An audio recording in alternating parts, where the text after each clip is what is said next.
Next, we're going to create a one-line diagram or single-line diagram, which is a typical way of showing how service comes into our house, how it's connected to the panel, and the sizing of all of that stuff. So we're going to create a simple two-dimensional diagram on what's called a drafting view. So go up to View, and under the Create, there's one called a drafting view. So click on that. It's just a two-dimensional view, kind of like if you ever did CAD, it's like that's two-dimensional CAD, and it's just like drawn on a piece of paper. And we call it a one-line diagram. Some people call it a single-line diagram, same thing. If you need to become more familiar with one-line diagrams, I have a separate video, which is linked in the description below, about what is a one-line diagram. So we're going to call this one-line diagram. And I like to put the voltage of the system. Now, this is a residential, so it's kind of obvious, but I'm going to put the 120, 240 volt single phase 3-wire system, which is a standard nomenclature. And the scale,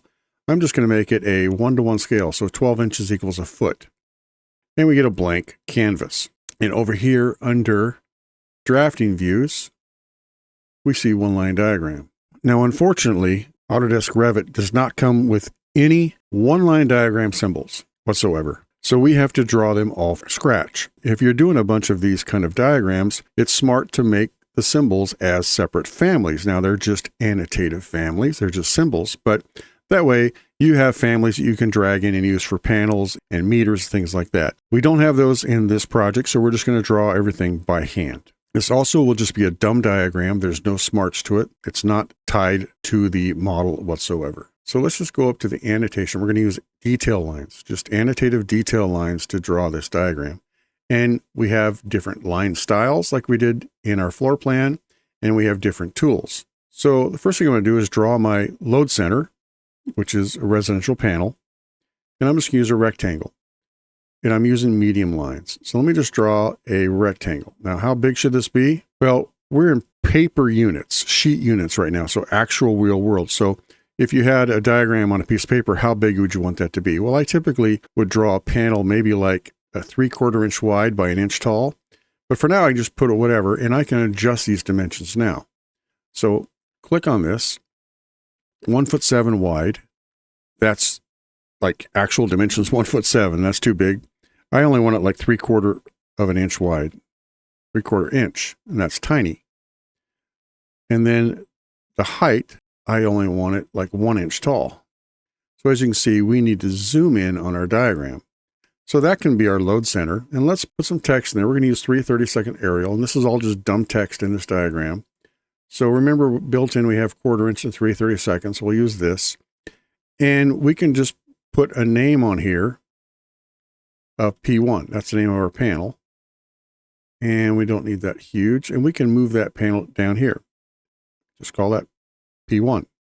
Now in this diagram, we want to show how P1 is fed, what serves P1. So we're going to draw another line from the center, and it snaps to edges and centers.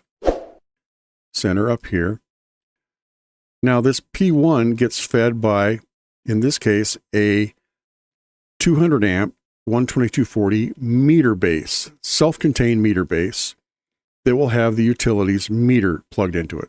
So we need to draw a symbol for a meter base. Now, depending on what you typically use, I use something like a circle with an M in it. So let's get the M in there. M. And then I want to put a circle around it. Now, remember, this text is set up, if you look at the type, as opaque. So it'll blot out anything for a certain background. So I need to keep that in mind as I draw my circle around it. So let's go to the circle tool this time and pick somewhere in the middle of this M, and let's draw a circle around it. Now, if I stop there, you can see where the opaqueness of that M interferes with the circle. So I need to make the circle larger.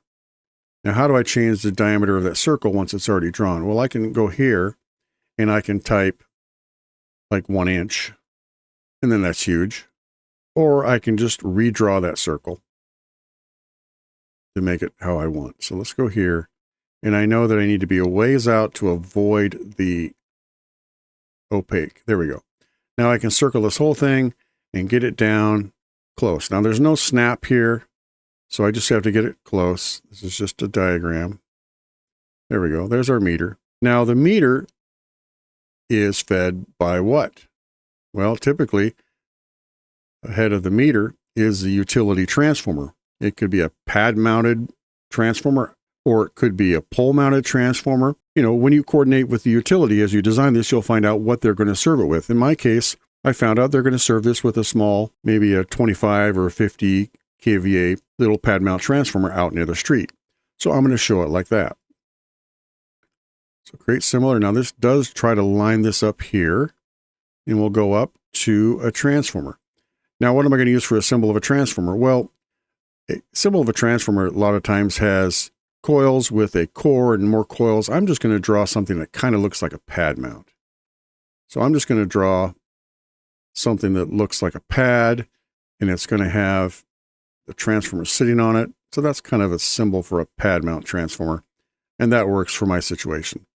Now what happens ahead of the transformer? Well, this is the primary side of the electrical distribution system, which is not in my scope. It's not in our electrician's scope. It's already done. The transformer's already there. So I'm not going to worry about what's ahead of it. So what I would also do in this one-line diagram is start to add some labels to things. Now, again, we're just using dumb text in this situation because it's just a diagram. So I can say utility, pad mount, transformer, click out here. Now I can change the width of that text with this grip. I can get really thin, do something that makes sense. I can move it around, and then I can also, like I did before, add a leader. Now I'm going to use the straight leader. So there we go, and give a little shoulder on the guy. So that. I want to do a similar tag for this meter, and this will give me some guidelines. You can see the little blue guidelines to help me line it up. So let me line it up down here and say utility meter base. And maybe I want to scrunch that in a little bit and put a leader. Like that. And then this guy is going to be our load center. Again, the name of a residential panel, and it's usually a plug-on circuit breaker load center. You can get as detailed as you want in this description. A lot of times this will be called out in notes or a separate specification sheet that says exactly what manufacturers are allowed, that kind of thing. So here it's just a generic label. And then a lot of times we'll have the sizing of this. What is this conduit and wire, or what is this cable? So you can put things like that.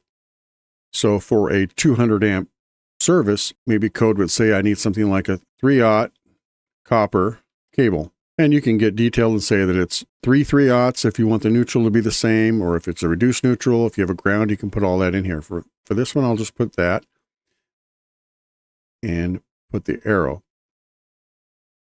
Now you have some choices on these arrows like we saw before. We can go up here, hit edit type, and we can change it.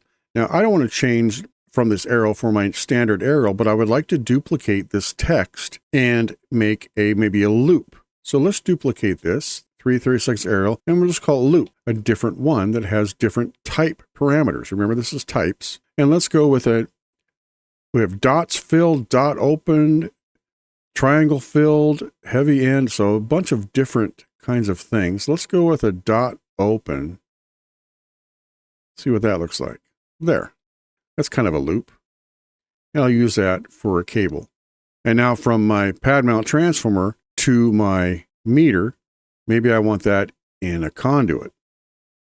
So maybe here I'd say something like a 2-inch conduit with 3/3/0 copper. And then you may want to indicate on this diagram any grounding. Now we're going to establish our ground here because this is our service disconnect is inside this load center. Now sometimes you'll see a meter with a service disconnect outside, which is where you would establish your grounding and your bonding, attaching neutral and ground together at that first overcurrent. And then your panel inside becomes a sub panel, if you will, where neutral and ground are not tied together. So that's some of the details of what happens in the wiring for this. But in this case, we are going to have a main circuit breaker in here. So I might even indicate that on this diagram. Even though my panel schedule shows a main circuit breaker, it's helpful to have it in this diagram as well. The size of it can be on the panel schedule. So depending on how detailed you want to get with that ground, you could indicate they have a number 6 going to a ground rod or 2 ground rods and number 6 going to your water pipe, things like that. In this case, I'm not going to get that specific, but so this is just a simple one-line diagram.